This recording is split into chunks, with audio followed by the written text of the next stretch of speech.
12 साल पहले देश ने एक ऐसे नेता को चुना जिसने कहा था न खाऊंगा न खाने दूंगा, और आज 12 सालों के बाद कहा जाने लगा भारत दुनिया की 5वीं सबसे बड़ी अर्थव्यवस्था है। चांद के दक्षिणी ध्रुव पर तिरंगा लहरा चुका है, तो वहीं यूपीआई ने दुनिया को डिजिटल पेमेंट का नया मॉडल भी दिया है। लेकिन इसी भारत में बेरोजगारी, महंगाई, किसान आंदोलन और सामाजिक तनाव जैसे सवाल भी खड़े किए हैं। ऐसे में सवाल, तो क्या मोदी सरकार के 12 साल नए भारत का स्वर्णिम अध्याय है, या फिर मजबूत राजनीतिक ब्रांडिंग का सबसे बड़ा उदाहरण? नमस्कार, मैं हूं नुपुर जारोली लोटा और आप देख रहे हैं पीके टाइम्स। अनुच्छेद 370, राम मंदिर, डिजिटल इंडिया, वैक्सीन मैत्री, G20 और आत्मनिर्भर भारत, ये सिर्फ 12 सालों के महत्वपूर्ण फैसले नहीं थे, बल्कि वो राजनीतिक और रणनीतिक कदम थे जिन्होंने भारत की दिशा और दशा दोनों बदल दी। देखिए हमारी खास रिपोर्ट।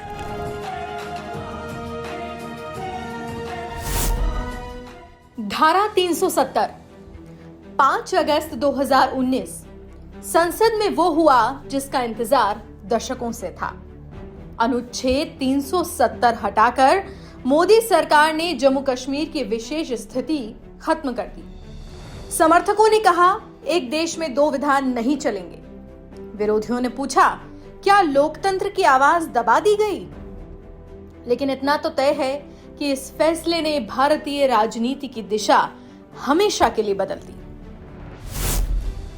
राम मंदिर, अयोध्या, जहां सदियों का विवाद आखिरकार राम मंदिर निर्माण के साथ समाप्त हुआ।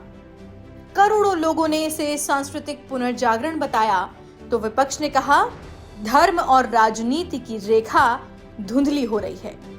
लेकिन कुछ जानकारों का यह कहना है कि कैमरों में कैद वो तस्वीरें साफ बता रही थीं कि यह सिर्फ मंदिर नहीं बल्कि बीजेपी की सबसे बड़ी वैचारिक जीत थी। Digital India, UPI. एक समय था जब छोटे दुकानदार कार्ड मशीन से डरते थे और आज चाय वाला भी क्यूआर कोड से पेमेंट ले रहा है। यूपीआई ने भारत को दुनिया के सबसे बड़ी डिजिटल पेमेंट इकोनॉमी बना दिया। वो भारत जिसे कभी टेक्नोलॉजी में पीछे माना जाता था, आज कई देशों को डिजिटल मॉडल सिखा रहा है। कोविड और वैक्सीन। कोरोना महामारी दुनिया की सबसे बड़ी चुनौती थी। भारत ने न सिर्फ अपनी वैक्सीन बनाई बल्कि करोड़ों लोगों तक पहुंचाई भी। वैक्सीन मैत्री ने भारत को ग्लोबल हेल्पर की पहचान दी। लेकिन दूसरी लहर के दौरान अस्पतालों के बाहर लगी कतारें, ऑक्सीजन संकट और गंगा में बहती लाशों की तस्वीरों ने सरकार को तब कटघरे में भी खड़ा किया। इंफ्रास्ट्रक्चर, वंदे भारत ट्रेनें, एक्सप्रेसवे, नए एयरपोर्ट। मोदी सरकार ने इंफ्रास्ट्रक्चर को विकास का चेहरा बना दिया। सरकार कहती है 2047 का विकसित भारत बन रहा है और विपक्ष पूछता है क्या सिर्फ चमकती सड़कें ही विकास है?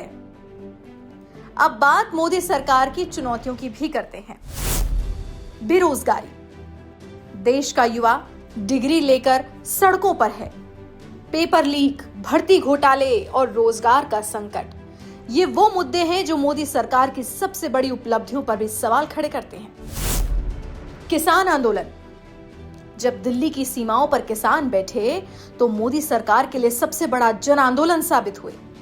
आखिरकार सरकार को तीनों कृषि कानून वापस लेने पड़े और यहीं पहली बार मोदी सरकार को बैकफुट पर देखा गया। महंगाई हर घर की चिंता बनी हुई है। वहीं मणिपुर हिंसा और सांप्रदायिक तनाव जैसे मुद्दों पर भी सरकार विपक्ष के निशाने पर रही। सवाल यही है, क्या मजबूत नेतृत्व सामाजिक संतुलन भी बनाए रख पाया? 12 साल सत्ता के सिर्फ 12 साल नहीं, बल्कि भारत की राजनीति का वो दौर जिसने चुनावी भाषा से लेकर के देश की सोच तक बदल डाली। नरेंद्र मोदी ने समर्थकों के बीच खुद को नए भारत के चेहरे के तौर पर स्थापित किया, तो विरोधियों ने उनके दौर को लोकतंत्र की सबसे बड़ी वैचारिक लड़ाई भी बताया। लेकिन इससे इनकार नहीं किया जा सकता कि पिछले 12 सालों में भारत ने दुनिया के सामने खुद को नई ताकत, नए आत्मविश्वास और नई महत्वाकांक्षा के साथ में पेश किया है। अब सवाल सिर्फ इतना है कि क्या ये बदलाव इतिहास में स्वर्णिम युग कहलाएगा या फिर आने वाला वक्त इसके दूसरे पहलू को भी सामने लाएगा। फैसला आने वाला भारत ही करेगा।